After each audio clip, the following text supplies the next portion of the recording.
The HP Outdoors Waterfowl podcast is fueled by Eukanuba. If you want to get the most of your dog in your training sessions, you need nutrition that holds nothing back. Eukanuba's new premium performance lineup is built with the nutrients dogs need to help unleash their max potential. That starts with providing energy that matches their efforts, supporting optimal nutrient delivery, and supporting post-exercise recovery.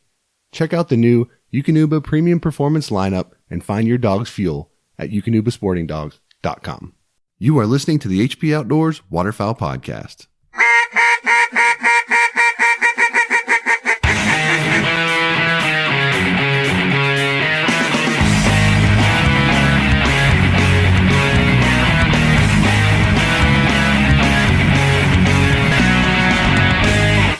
The HP Outdoors Waterfowl Podcast is powered by Cornerstone Gun Dog Academy. CGA is the world's most comprehensive online gun dog training resource. They've got over 160 instructional videos that includes everything you need to take your 7-week-old puppy to a finished gun dog.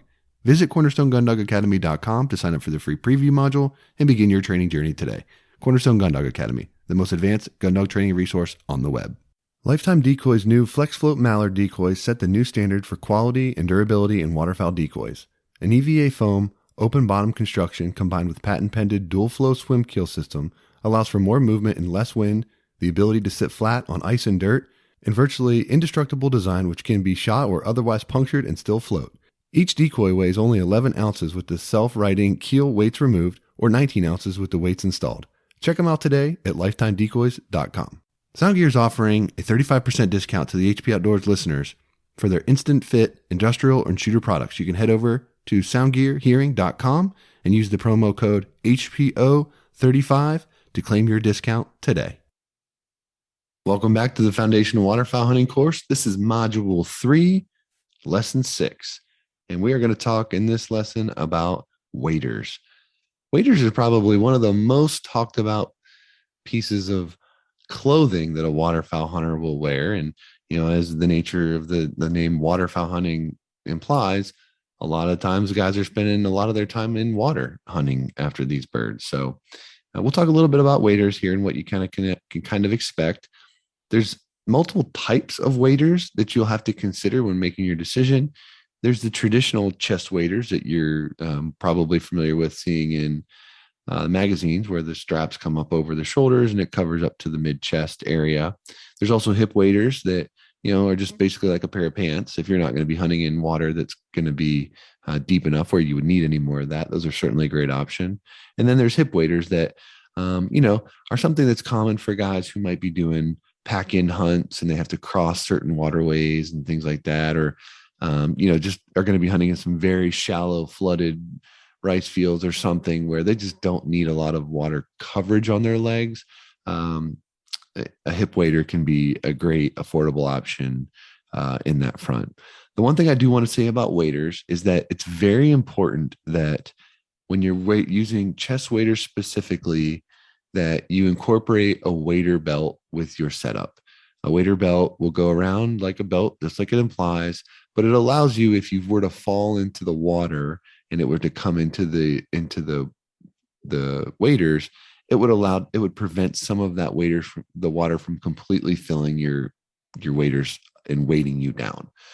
So it just helps to keep water up out of the boot should you take a submerged fall, and it gives you more time to sort of get your bearings right and stand up and get situated. So it's a great safety feature that I think a lot of guys probably overlook, but especially if you're going to be hunting in some deeper water, it's always a great idea to have the wader belt on.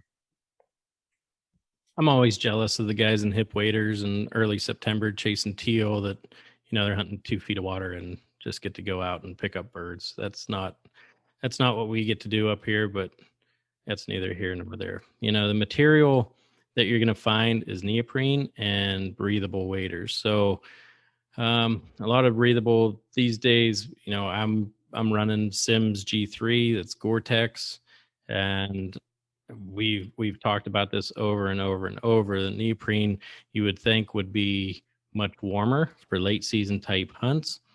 We found that if you do a hike in or a lot of walking to go retrieve birds and you start sweating, a lot of that water and moisture stays within the neoprene waders, and that is a recipe for disaster. Essentially, the breathable will allow the moisture to escape, and kind of our go-to. So, we are biased towards the breathable waders. Drying, we do go on a lot of trips, and if we are in a hotel somewhere, drying is essential. So we will take a box fan and hang up the waders, have the box fan on until they're dry and ready to go on the next day hunt. If you are storing waders, either one, you're not going to want to fold them tightly.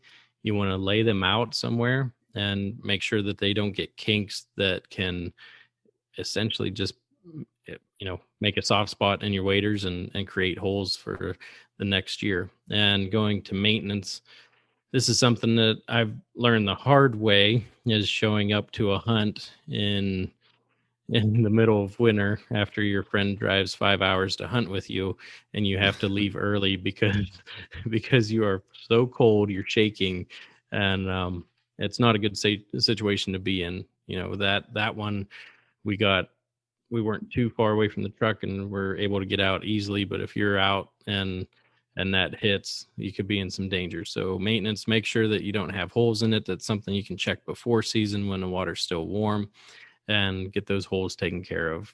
Both neoprene and breathable have patch kits and they're easily fixed. Some of the newer waders from Sitka Gear, you can change out boots if there are any problems, and you can get them taken care of before you get out there and get that cold water filling up your boots, because there's nothing worse than starting your morning out that way. No question. Waders is definitely one of the most important pieces of clothing equipment that you will buy as a waterfowl hunter. So doing your research and figuring out what style and material is best for you is going to be paramount in making that decision. So definitely a lot of people put tons of research time into their gun and their ammo and all of those other things. Make sure you also spend the time looking into the waders to ensure you get the right fit for that. That's going to do it for lesson 6. We'll be back with lesson 7, where we'll talk a little bit about blinds. That's going to do it for this episode of the HP Outdoors Waterfowl Podcast. If you're new to the show, head over to iTunes, check out some of our past episodes, and while you're there, leave us a 5-star rating and review. It's the best way for like-minded hunters just like you to find our show. Check us out on social media. Check us out over at hpoutdoors.com and anywhere you can find quality podcast content. That's going to do it for this week. Till next time, for Dan, I'm Josh. Take care.